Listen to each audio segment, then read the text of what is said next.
ఎవరి ప్రాణాలు ఎవరు తీస్తారో చూస్తాం.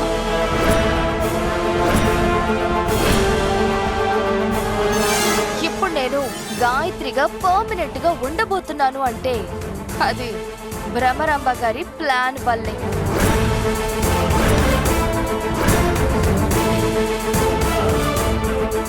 భ్రమరాంబ గారు కోరుకున్నట్టు ఆ ఇంటిని సర్వనాశనం చేస్తాను. ఎలాగైనా ఈ ఇంటిని సర్వనాశనం చేస్తాను అని, అమ్మ నన్నల్ని రోడ్డు మీదకి లాగుతాను అని, అందుకోసమే ఈ సత్యని గాయత్రిక ఈ ఇంటిలోకి పంపించానని చెప్పింది.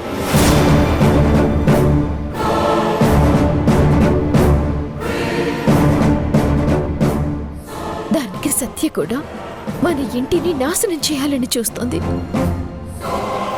ఇదంతా భ్రమరాంబ సత్య కలిసి ఆడుతున్న నాటకం. ఇది పెద్ద కుట్ర. బాగుందే నీ కథ. ఏంటి నా మనవరాలు భ్రమరాంబతో కలవడమా? వాళ్ళిద్దరూ కలిసి ఈ ఇంటిని నాశనం చేయడమా? అవును బామ్మగారు, రాధ చెప్తుంది నిజం. మేమిద్దరం ఇప్పుడు అక్కడి నుంచి వస్తున్నాం. ఇదంతా ఆ భ్రమరాంబ మీ మీద పగ తీర్చుకోవడానికి చేస్తున్న కుట్ర. అందులో సత్య కూడా భ్రమరాంబకు అమ్ముడుపోయింది. చూసావా దేవకి, నీ కూతురు ఆ భ్రమరాంబతో చేతులు కలిపిందట. మన మీద పగ తీర్చుకుంటుందట. ఏం మాట్లాడుతున్నారో చూడు. ఇంకొకసారి నా మనవరాల గురించి తప్పుగా మాట్లాడితే చంపేస్తాను నిన్ను. వెళ్ళిక్కడి ఇంకొకసారి ఇంటి వైపు చూసే సాహసం కూడా చేయకు. నేను ఎంత చెప్పినా మీరు నమ్మటం లేదు కదా. ఇంట్లో ఉండాల్సిన సత్య ఉందో లేదో చూడండి. అప్పుడు మీకే తెలుస్తుంది నేను చెప్పింది నిజమని. ఎందుకంటే సత్య ఇప్పుడు భ్రమరాంబ ఇంట్లో ఉంది.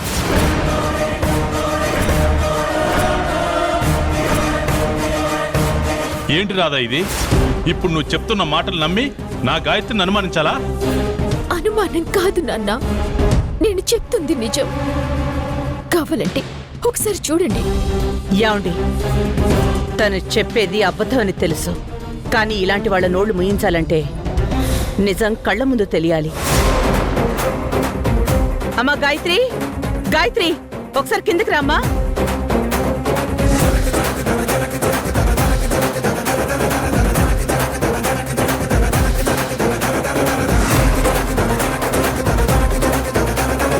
అమ్మా గాయత్రి, ఒకసారి కిందకి రామ్మా.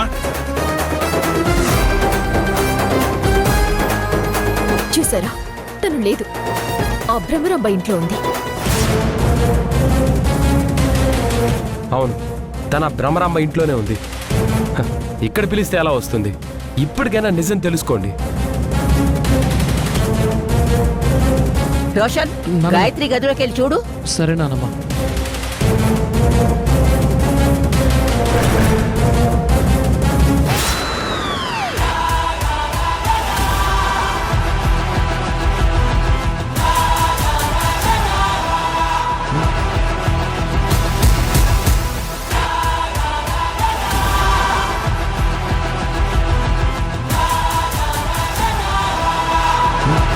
ఏంటమ్మా పిలిచారా?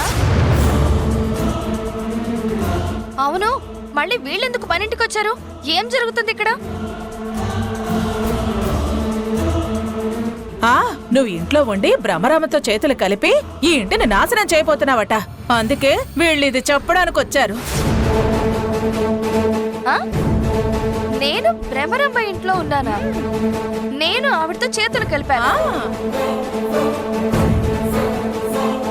వీళ్ళిక్కడి నుంచి వెళ్ళిపోయాక చాలా ప్రశాంతంగా పడుకున్నాను. అందుకే మీరు పిలిచింది విని రావడానికి కాస్త ఆలస్యమైంది అంతే. అయినా ఏంటి బామ్మ ఇది?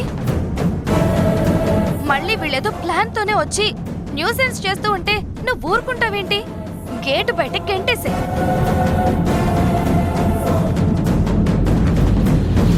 సమయానికి వెనుక మెట్ల నుండి చేరుకున్నాను కాబట్టి సరిపోయింది. లేదంటే ఈ రాదంతా కంపు కంపు చేసేది. ఏంటి రాత ఇది?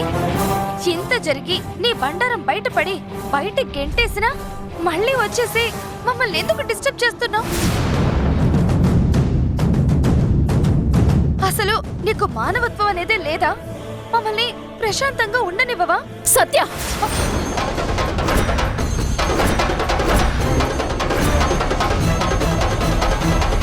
ఛీ! నీలాంటి మోసగత్తెని నేను ఇంతవరకు చూడలేదు. వీళ్ళకు కన్న కూతురు మీదున్న మమకారాన్ని అడ్డం పెట్టుకుని దొంగ గాయత్రిగా ఈ ఇంటికొచ్చి ఆ బ్రహ్మరంభతో కలిసి ఈ ఇంటిని నాశనం చేయాలని నువ్వు అనుకోవట్లేదా? ఇంతకు ముందే కదా నాతో ఛాలెంజ్ చేశావు. దేవకి కుటుంబాన్ని రోడ్డు పాలు చేస్తాను అని ప్రగల్భాలు పలికా. అందుకే కదా నా చేతిలో చెంప దెబ్బ తిన్నావు.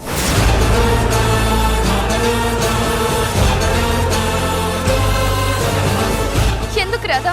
నేను నీకేం ద్రోహం చేశానని నా మీద ఎన్ని నిందలేస్తున్నావు?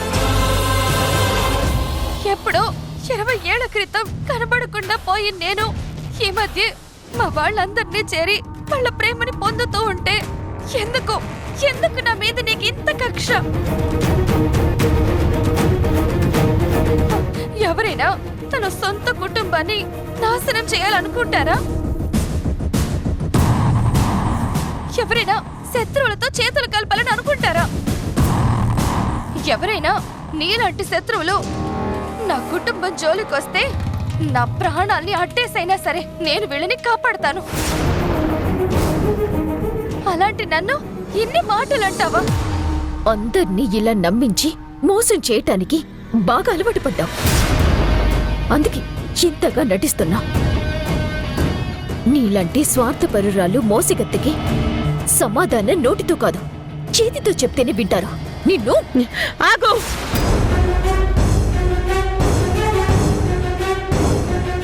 నా కళ్ళ ముందే నా కన్న కూతురు మీద చెయ్యెత్తుతావా?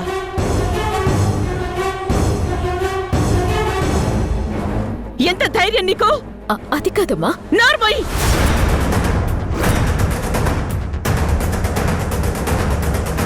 ఇంకొకసారి నన్నలా పిలవకు.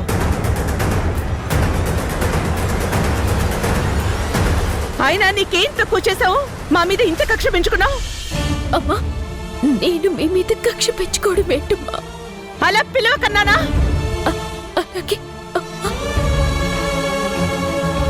అలాగే మేడం. మిమ్మల్ని ఎలా పిలిచినా నా మనసుకి తెలుసు ఏంటి అనేది. కానీ నేను చెప్తుంది నిజం మేడం. ఈ సత్య ఒక్క మోసగత్తె. తన స్వార్థం కోసం ఎంతకైనా దిగజారుతుంది. అసలు నాకు ఒక విషయం చెప్పు.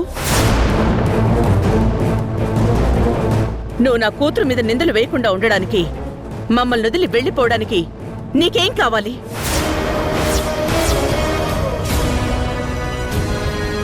డబ్బులా? ఆస్తా? బంగారమా? లేకపోతే మా ప్రాణాలా? అమ్మా,